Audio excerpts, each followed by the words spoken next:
नमस्कार, सुप्रभात. मी श्वेता आणि तुम्ही पाहताय न्यूज 18 लोकमत. नमस्ते महाराष्ट्रामध्ये तुमचं स्वागत. सुरुवातीला बातमी आहे रत्नागिरी जिल्ह्यातल्या खेडमधील जनतेची चिंता वाढवणारी. इथल्या जनतेला भीती सतावते धरणफुटीची.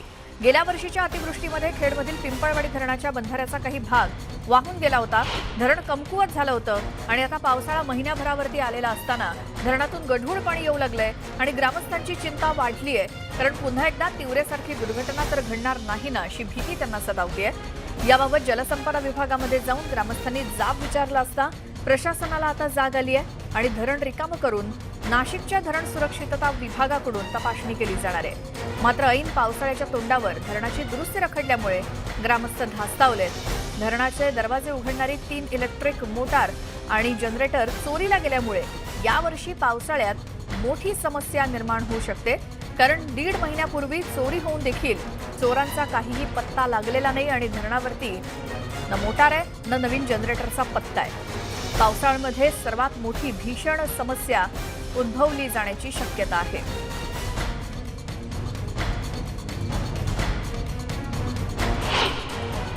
धरण फुटलं याला कारणीभूत पण डिपार्टमेंट आहे.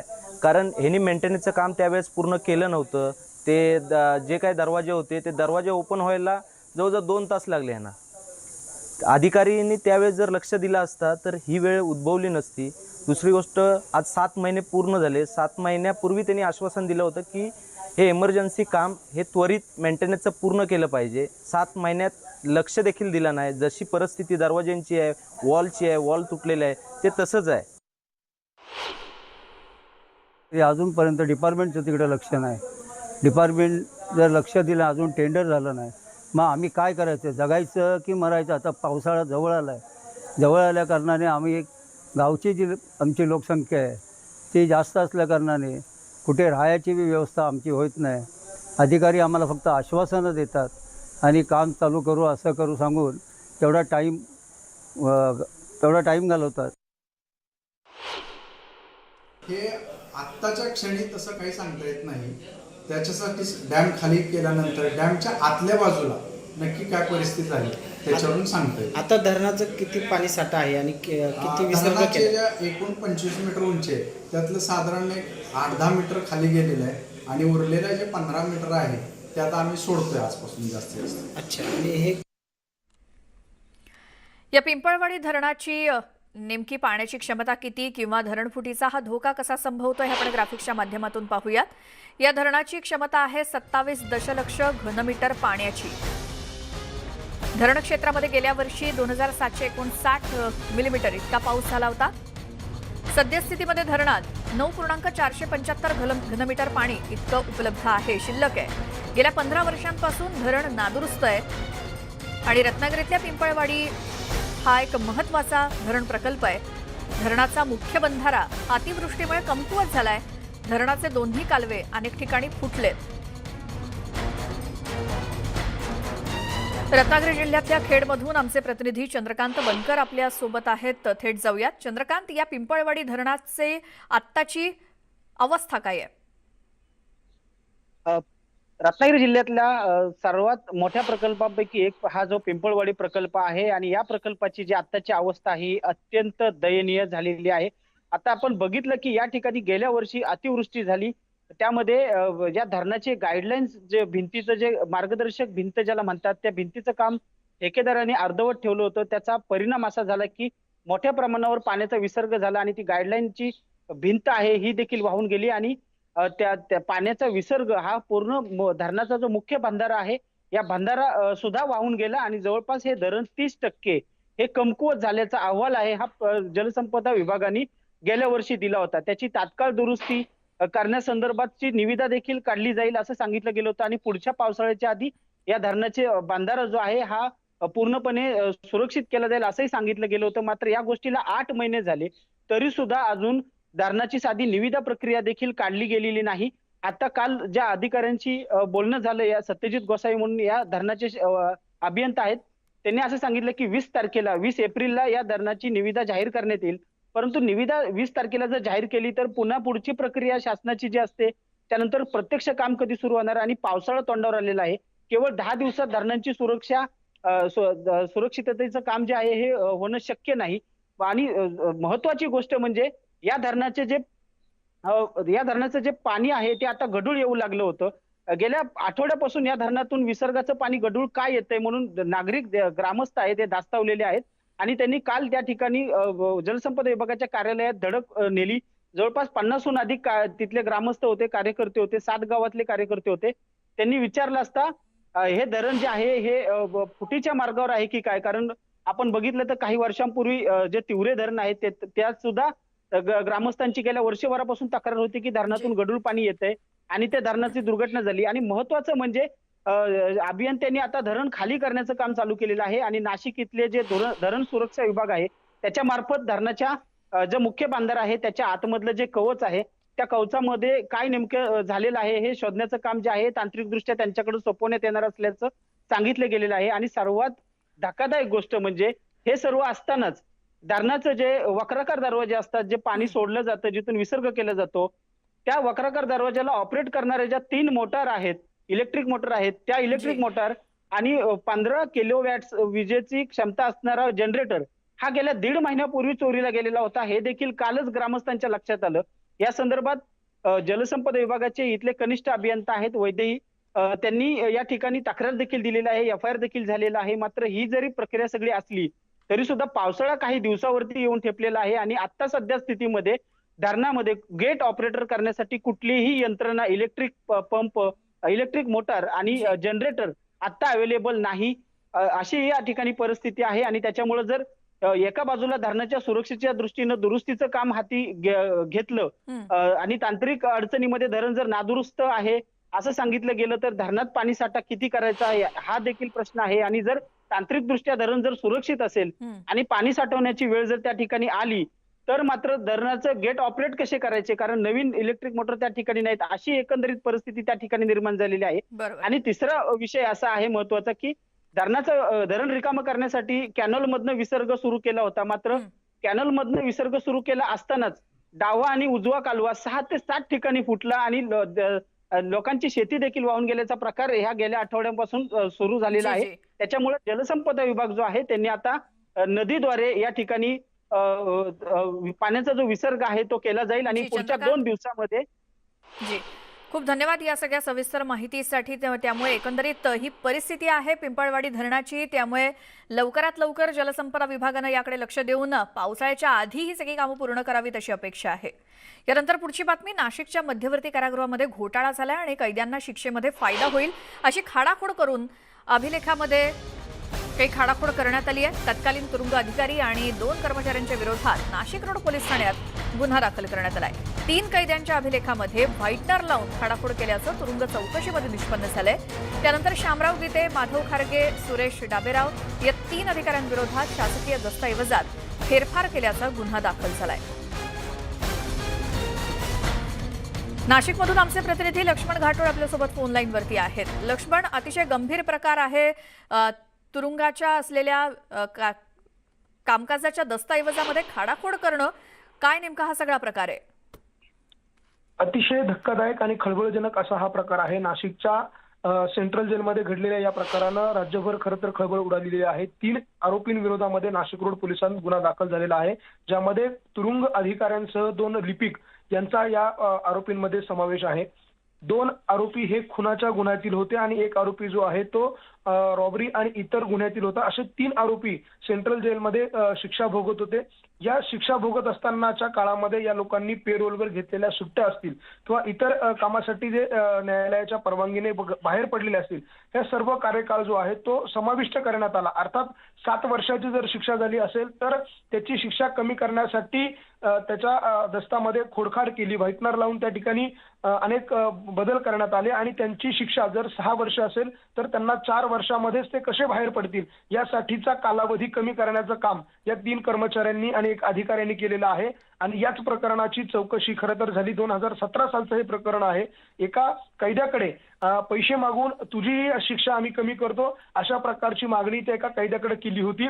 मात्र त्या कैद्याकडे पैसे नसल्यामुळे त्या कैद्याने याला नकार दिला. मात्र तो कैदी जेव्हा तुरुंगातून बाहेर पडला त्यानंतर त्यांनी या प्रकरणाची तक्रार जी आहे ती जेलच्या वरिष्ठ अधिकाऱ्यांकडे केली आणि त्यानंतर या प्रकरणाचं बिंग जे आहे ते फुटलं आणि या प्रकरणाचा तपास जो आहे तो सुरू झाला. 2017 सालचं प्रकरण असलं तरी 2020-21 असं तब्बल 1 वर्ष या प्रकरणाची संपूर्ण चौकशी झाली आणि या चौकशीमध्ये फेरफार केल्याचं दिसून आलं.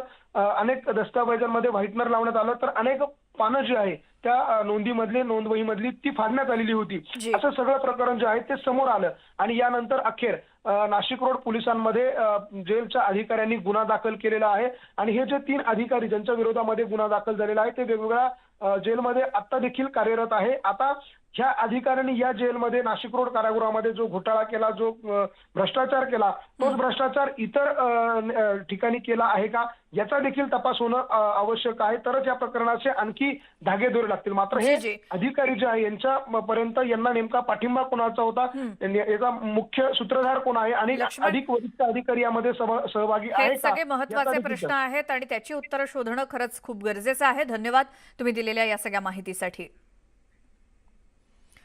एसटी संपावरती असलेले कर्मचारी हे पुन्हा आपल्या कर्तव्यावरती परतू लागलेत. काल 4,888 कर्मचारी रुजू झाल्याची माहिती एसटी महामंडळाकडून देण्यात आली. त्यामुळे 82,108 कर्मचाऱ्यांपैकी 73,970 कर्मचारी कामावरती हजर झालेत. आणखी 8,138 कर्मचाऱ्यांची प्रतीक्षा एसटी महामंडळाला आहे आणि रुजू होण्यासाठी 22 एप्रिल ही अंतिम तारीख देण्यात आलेली आहे.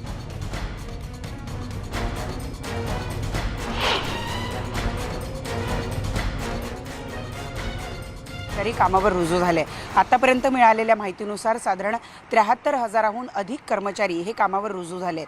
मी सध्या मुंबईच्या परळ या डेपोमध्ये आहे, जिथे तुम्ही बघता आहात की रोजप्रमाणे नियमित काम सुरू आहे. हे आंदोलन सुरू होण्याच्या पूर्वीची जी परिस्थिती होती तशीच परिस्थिती सध्या आपल्याला दिसून येते आहे.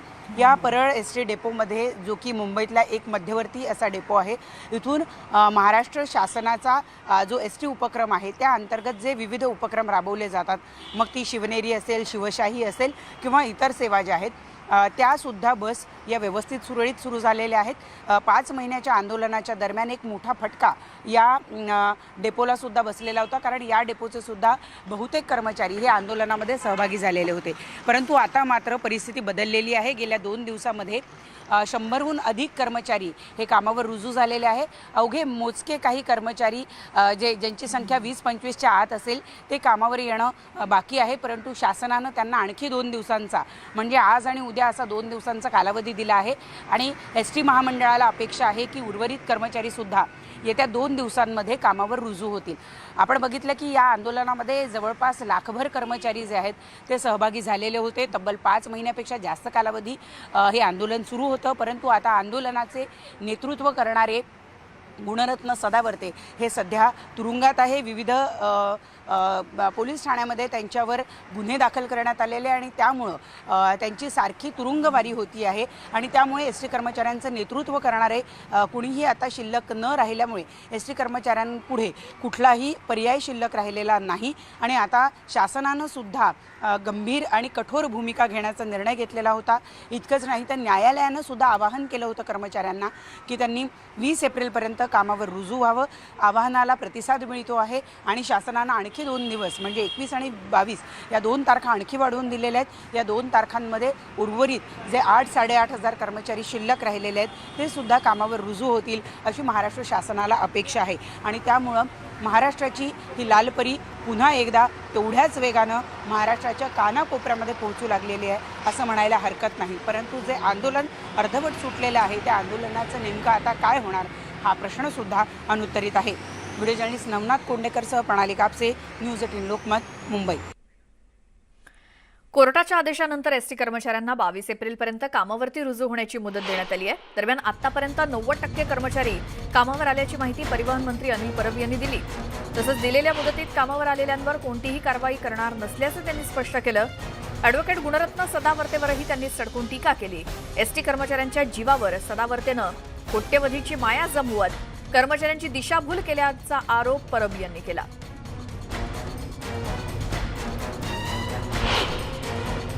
आज 69,082 कर्मचारी आज कामावरती हजर झालेले आहेत. याचा अर्थ साधारण 90%पेक्षा जास्त कर्मचारी आलेत. माननीय उच्च न्यायालयाने 22 तारखेपर्यंत कर्मचाऱ्यांना हजर होण्याचे आदेश दिलेत. म्हणजे अजून 2 दिवस एस टी कर्मचाऱ्यांच्या हातात आहेत. माझ्या माहितीप्रमाणे 100% कर्मचारी कामावरती 22 तारखेपर्यंत येतील आणि हायकोर्टात आम्ही हे मान्य केलं की 22 तारखेपर्यंत आम्ही कुठल्याही प्रकारची कारवाई करणार नाही. जे कर्मचारी येतील मग त्यांच्यावर गुन्हे असतील किंवा त्यांच्यावरती बडतर्फीची कारवाई झालेली असेल, त्यांच्यावर निलंबनाची कारवाई झाली असेल, हे सगळं आम्ही मागे घेऊ. आणि कष्टकरी कष्टकरी कष्टकरी असं दररोज बोलायचं आणि कष्टकऱ्यांचा नेता किती श्रीमंत आहे, त्यांच्या जीवावरती किती पैसे कमवले हे आता हळूहळू चौकशीत बाहेर येतं आहे. घरात नोटा मोजायच्या मशीन सापडलेल्या आहेत. म्हणजे अशा प्रकारे कष्टकऱ्यांच्या जीवावरती, कष्टकऱ्यांच्या नावावरती करोडोची माया गोळा केली आणि दररोज नाव कष्टकऱ्यांचं घ्यायचं, दररोज नाव शाहू फुले आंबेडकरांचं घ्यायचं, दररोज नाव शिवाजी महाराजांचं घ्यायचं, अशी वेगवेगळी नावं घेऊन त्यांना भरकटवलं गेलं. तर 22 एप्रिल ही डेडलाईन देण्यात आलेली आहे एसटीच्या कर्मचाऱ्यांना पुन्हा कामावरती रुजू होण्यासाठी. 90% कर्मचारी हे आतापर्यंत कामावरती परतले सुद्धा आहेत. परिवहन मंत्री अनिल परब यांनी तसं सांगितलं. मात्र अजून काही कर्मचारी हे यायचे बाकी आहेत. त्यामुळे राज्यातली एसटीची वाहतूक ही हळूहळू पूर्वपदावरती येते आणि उद्या 22 एप्रिलची जी डेडलाईन देण्यात आलेली आहे तोपर्यंत आता सर्व कर्मचारी कामावरती रुजू होतात का परत हे उद्या कळेलच. याच संदर्भात सामनाच्या अग्रलेखातून आज टीका करण्यात आली आहे. त्यामध्ये म्हणण्यात आलंय की लाल परी मुक्त झाली, गाढवांचं काय, अशा शब्दात सामनाचा अग्रलेख आज छापण्यात आलाय. ॲडव्होकेट गुणरत्न सदावर्तेवरती टीका करण्यात आली आहे. सदावर्तेसारखे लोक कायदा आणि संविधानाचा गैरवापर करून सामान्यांना देशोधडीला लावत असल्याचा आरोप सामनामधून करण्यात आलाय. सदावर्तेला त्याच्या कर्माची फळं मिळाल्याचा टोलाही सामनानं आज लगावलाय.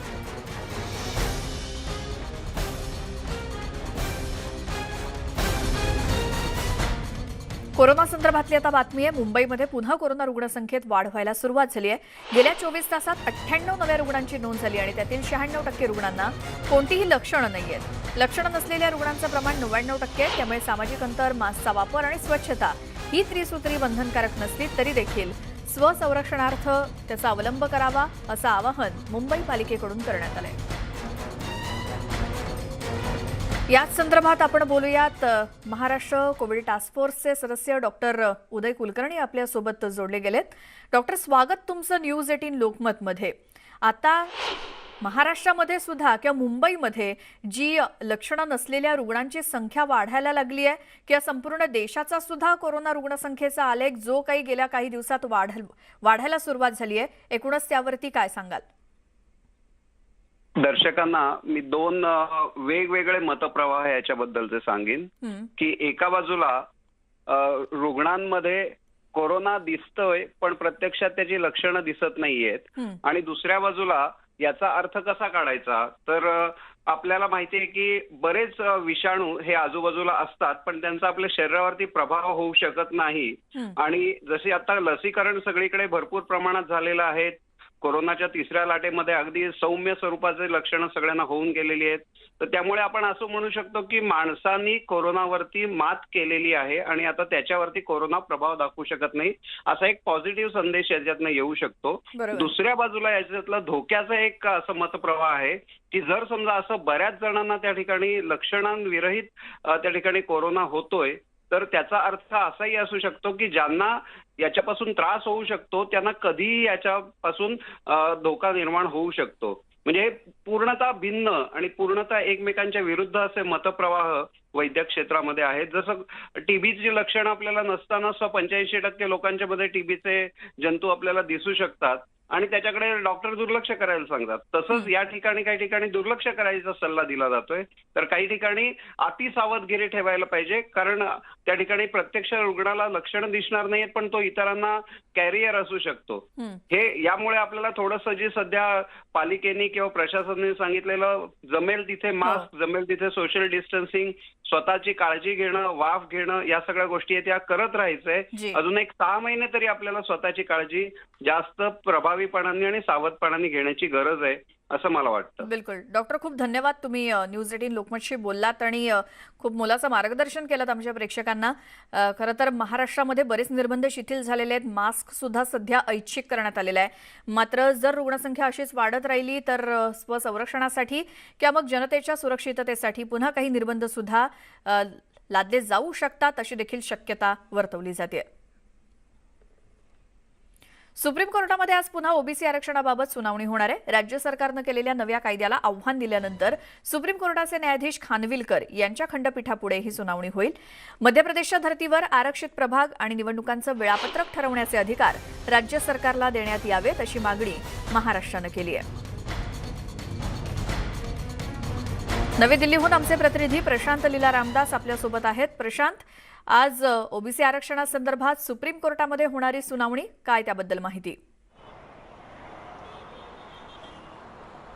एक अतिशय महत्त्वाची सुनावणी आज सुप्रीम कोर्टामध्ये होणार आहे. ओबीसी आरक्षणाच्या संदर्भात खास करून स्थानिक स्वराज्य संस्थांमध्ये जे ओबीसींना आरक्षण मिळतं त्याच्या संदर्भातली ही सुनावणी आहे. यापूर्वी सुप्रीम कोर्टाने ओबीसी समाजाला आरक्षण मिळणार नाही अशा प्रकारचा निर्णय या याचिकांसंदर्भात दिला होता. त्यानंतर या निर्णयाला पुन्हा एकदा पुनर्विचार याचिका महाराष्ट्र सरकारच्या वतीने दाखल करण्यात आली. त्यानंतर दरम्यानच्या काळामध्ये मध्य प्रदेशाने एक कायदा तयार करून ओबीसींना स्थानिक स्वराज्य संस्थेमध्ये कसं आरक्षण देता येईल या संदर्भात तो कायदा पारित केला. त्या कायद्याला बगल जे सुप्रीम कोर्टाने तो कायदा तिथे लागू केला.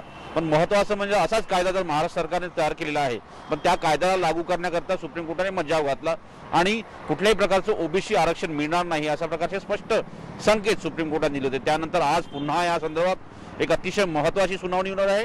मध्य प्रदेशच्या धर्तीवरती महाराष्ट्राला देखील याच प्रकारची सुविधा मिळावी, याच प्रकारचा कायदा जो तयार केला आहे त्या कायद्याची अंमलबजावणी करण्याचे अधिकार मिळावे अशा प्रकारची मागणी आज सुप्रीम कोर्टात करण्यात आहे. सुप्रीम कोर्टाचे न्यायमूर्ती जस्टिस खानविलकर, जस्टिस रविकुमार आणि जस्टिस कोल या 3 सदस्यीय खंडपीठापुढे साधारणतः कोर्ट क्रमांक 3 मध्ये ही सुनावणी होणार आहे.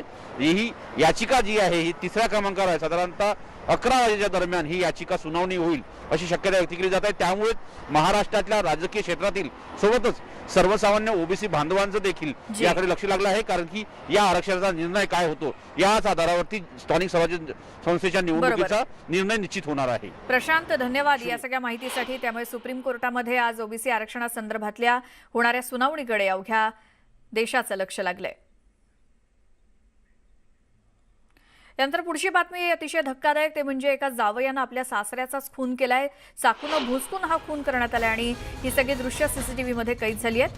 65 वर्षीय अशोक कुडले यांचा जागीच मृत्यू झाला. यामध्ये पुण्यातल्या खडकी बाजारातील अंगावरती शहारे आणणारी ही घटना आहे. सीसीटीव्ही मध्ये ही सगळी दृश्य कैद झाली आहेत. एका जावयानं आपल्या सासऱ्यावरतीच केलेला हा हल्ला आणि त्याची ही सीसीटीव्ही दृश्य. आमचे प्रतिनिधी वैभव सोनावणे पुण्यातून आपल्यासोबत आहेत फोनलाईनवरती. वैभव, अतिशय भयंकर ही घटना आहे आणि कधीची आहे, कोणता भाग आहे हा?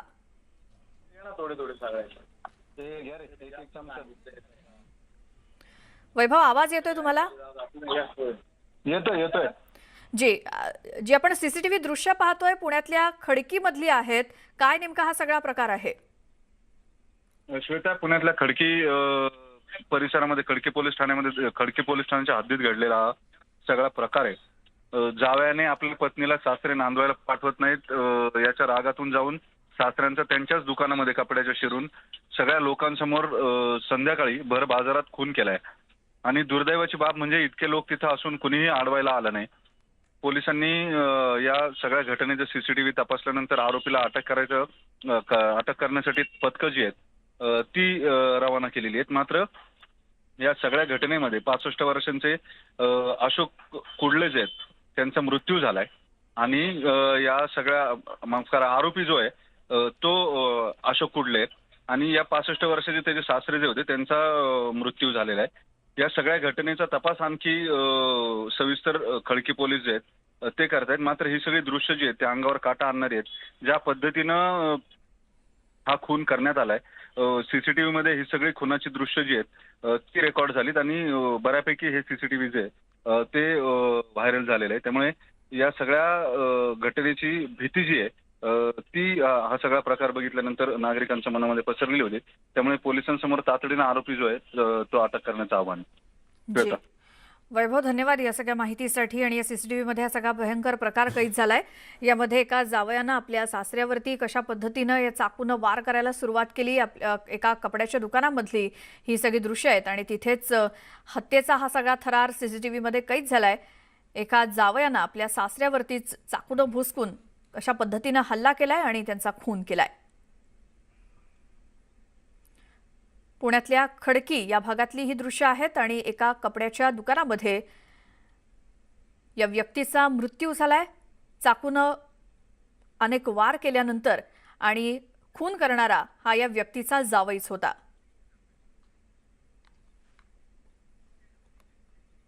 आणि या बातमीसोबतच वेळ झाली नमस्ते महाराष्ट्रामध्ये आता इथेच थांबण्याची. ताज्या बातम्यांच्या अपडेटसाठी तुम्ही पाहत राहा न्यूज 18 लोकमत.